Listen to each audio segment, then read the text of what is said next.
guys, hope everybody's doing well today. Also, I hope you guys can hear me. I don't have my lapel microphone on like I usually do. My lovely little precious kitty cat got a hold of my mic for some reason or other and chewed it up. So I'm waiting on another one to come in. So we're working off the camera mic, so I hope I'm close enough y'all can hear me. But anyway, guys, I hope you guys are doing good today, and I have been tagged in the allotment challenge questions and answers video. And so without further ado, let's get going. These are 10 questions. Question number 1, how long have you had your allotment for? Well, we don't really have allotments here in the States, as you've probably seen in some other videos. You basically just buy a piece of property and you own it, be it whatever size it may be, from acres and acres to partial acreage, like I've got right at an acre here where I live. And I've been here right at 22 years. Moved here in 1994 from a piece of property not too far from here, with which I gardened over there as well.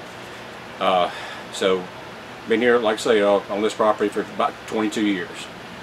Question number 2, how long do you have to wait for your allotment? Basically till I could sell my other property and put a payment down on this one and move in here. And I've been here ever since. But basically that's how that went. Question 3, where did you learn about gardening? Well, my father grew up in the North Georgia mountains on a working farm up there. They raised cattle, chickens, acres and acres of fields of corn and vegetables.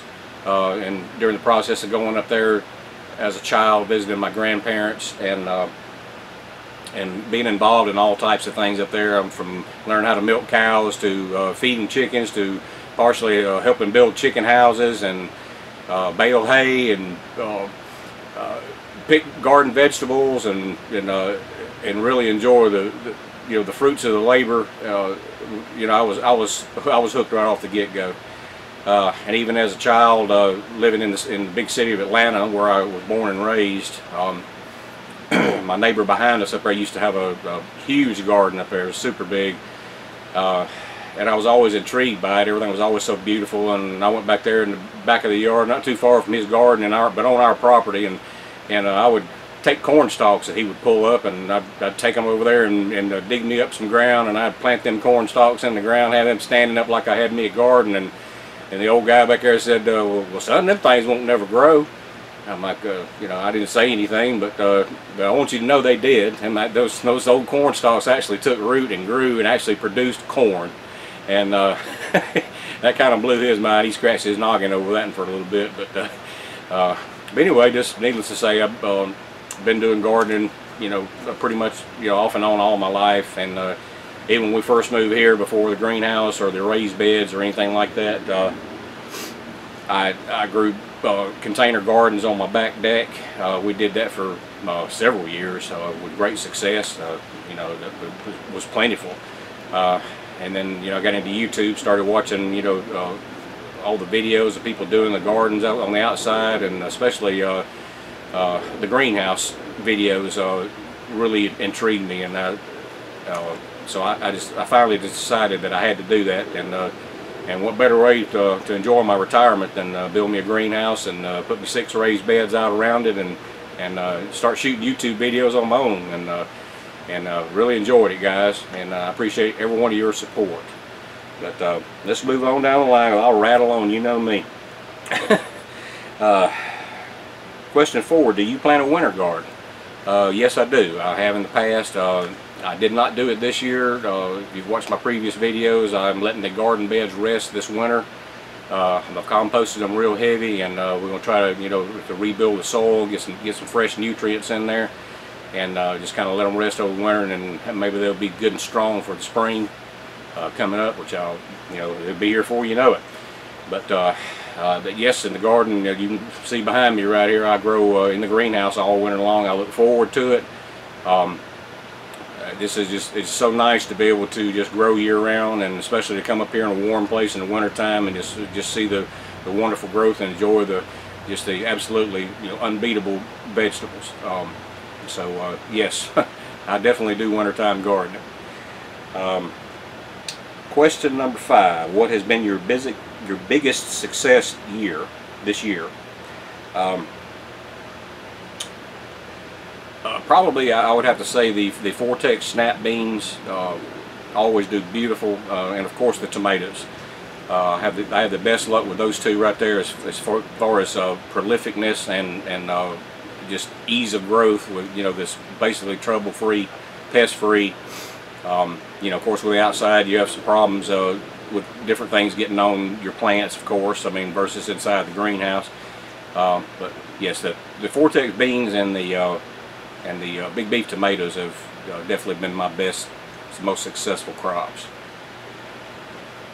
What has been your biggest gardening disaster? Question number 6. Well, if you guys saw the video spring of last year, I was trying to keep the greenhouse open in here for a little bit longer. I was trying to see just how far into the summer I could run it, especially since I built a evaporative cooling system in here to kind of keep a handle on the temperatures and so it wouldn't get so hot in here in the summertime. But the white flies just devastated me. They ruined everything in here. You probably saw the video where I built a big poster board whitefly sticky trap after trying, you know, different sprays and different other measures trying to get rid of them, and nothing was working. Which, I mean, it just completely covered that thing up, but it still didn't seem like it made any difference. And the shame of it all was that I had some new experiments I was trying with some bush type tomatoes and Dutch buckets in here that some of the fellow YouTubers have sent me seeds for. RobBob, thank you so much once again. I can't never thank you enough for sending me that stuff. Everything was started out as a great success. It was doing beautifully, producing like crazy, and then the white flies just got so bad that I couldn't do anything with them, so I wound up just having to shut it down and just let them starve to death. And once that happens, you know, you're good to go. But that was my worst disaster I can think of. Question 7: Do you have a tried and true crop variety that you always grow? Yes, the Vortex snap beans and the big beef tomatoes. You can rest assured, unless something bad goes wrong, you know, and all, that those two are going to be, they're going to produce like crazy. They're going to be prolific. They're going to be the most disease resistant, pest free, and really just produce very tasty crops. So yes, those are tried and true that I will always be growing. Question number 8: Are you planning on trying anything new next year? Well, I mean, as you guys know, if you follow my videos, I'm always trying something new, particularly here in the greenhouse, because I want to see what's able to be grown hydroponically and in various different hydroponic setups, and how they respond to them, and how they respond to different nutrient strengths. Whether they like being grown in Dutch buckets or being grown in cracky style, which, you know, is no media, just growing in pure nutrients. We learned some things from that. I like to be able to do this stuff and then pass it on to you guys, so you know what I've had success with and what I haven't. We tried the Dutch bucket celery last year. Turned out to be a flop. The celery wound up just rotting at the base and stuff like that. I just did not like the Dutch bucket setup. Previously, I had grown it in cracky buckets. Did wonderful. I'm currently doing that again this year, and it's still there, and it's doing just wonderful. Got an update video coming pretty quickly after this one to get y'all up to date on everything that's going on. But yes, I'm always trying new things, particularly different crops and things that you can do, particularly hydroponically, to see how they respond.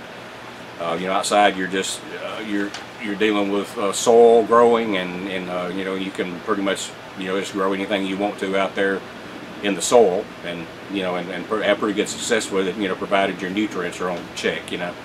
But anyway, we'll move on down the line here. Question number 9: How do you preserve your crops? I do water bath canning, pressure canning, and freezing. That's the 3 ways I do it. Primarily, I do more canning than I do anything else. Probably about the only things I freeze are we like to chop fresh bell peppers and onions and things like that, and we'll flash freeze them and put them in Ziploc bags that have a little slide zipper on them where you can reach in there and get you out a handful and throw them in your sauces or your soups or whatever that you're making, and you know, they're already chopped and ready to go, and then you just zip it back up and throw it back in the freezer and keep right on moving. So that's a very good way to do things, and we've really enjoyed that. But the rest of it, canning, I love to can collards, green beans, tomatoes, cabbage, about anything that can be canned. We pretty well can it, and you always have it year round. Like in the summertime, you got fresh collards that you can't grow in the summertime, and you know, you can crack open a quart of them bad boys and throw them on the stove with some bacon fat or something other like that, and then you just go to town with it, you know, right in the middle of summer if you want to. You know, some people don't think that's summertime food, but I eat food. I don't care what kind it is, what time of year it is. And then the same with the green beans. You know, the green beans, you can't grow them in the wintertime unless you try to grow them in a greenhouse, but they take up so much space you can't really, you know. I've grown them here in the greenhouse hydroponically. I've got videos on that as well. They did wonderful. Just they take up so much room. You know, you just for what you get out of them, you know, and all, you really got to have a big old greenhouse like Chuck Fenster at FensterFarmGreenhouse. Or something like that, or Bobby, or the mhpgardener. You know, got to have them great old big greenhouses where you got plenty of room. But mine's just 14 by 20, so you know, basically just built this just to grow from, you know, for my family and friends, and that's, you know, that's all we do. We don't sell anything. We don't do anything commercial or anything like that. We just give it away and eat it. But anyway, last question, number 10. What's your favorite meal to cook with the vegetables from the plot? Vortex snaps, collard greens, the two favorites. There again, I mean, you know, I just those things are just so wonderful cooked, and you just always enjoy them. And I mean, I love about anything, but those are my two favorites. I do love to take cabbage and I love to make my own homemade sauerkraut, and there's just nothing like it. It just beats anything you buy in the store. And it's so easy to do, guys. I mean, y'all do some research on some of this stuff. I mean, you know, none of this stuff is hard. You know, get into gardening if you're not doing it already. I mean, do it some kind of shape, form, or fashion. Like I say, if you got some deck space, you know, where it gets plenty of sunlight and stuff like that. I mean, you know, do container gardening. It works great. I mean, I'm telling you, it works. It works as good or better than raised beds. You know, get you some nice, good-sized pots, and you know, and put you some good soil in there and good amendments in there, and go at it. I mean, can this stuff, put it up, you know, and just enjoy it. You know, it's just so good for you, and you know, and it's very rewarding. But anyway, guys, that about wraps up my questions. But I am supposed to tag 2 more YouTubers. So I figure. By the way, I want to shout out to C3 Voyage, which he was the guy who tagged me. Brent over at C3 Voyage wanted to tag me in this video. Thank you, Brent. And you guys need to go over and check out his channel. He's got a very nice greenhouse, and he's doing some really wonderful stuff in there. He also gardens outside too, but he's got some methods and setups that you just don't typically see every day. And he's very explanatory on how he does everything, and you can go over there and really learn how, if you like what he does and everything. It's a very good way to grow things if you have the means to do it. So thank you, Brent. And the two I think I'm going to tag is I'm going to tag Mark from Self-Sufficient Me. Mark is in Australia. Very beautiful place over there. It's mesmerizing. Mark grows so many different things I have never heard of in my life, and it's always intriguing. I look forward to his videos because I always love to see what he's grown next. I mean, it's and everything is always just beautiful. And Mark's got a really nice channel, so go over and check it out. Self-Sufficient Me. I hope Mark will respond to this one. And I'd like to tag Donald, Webcajun from Louisiana.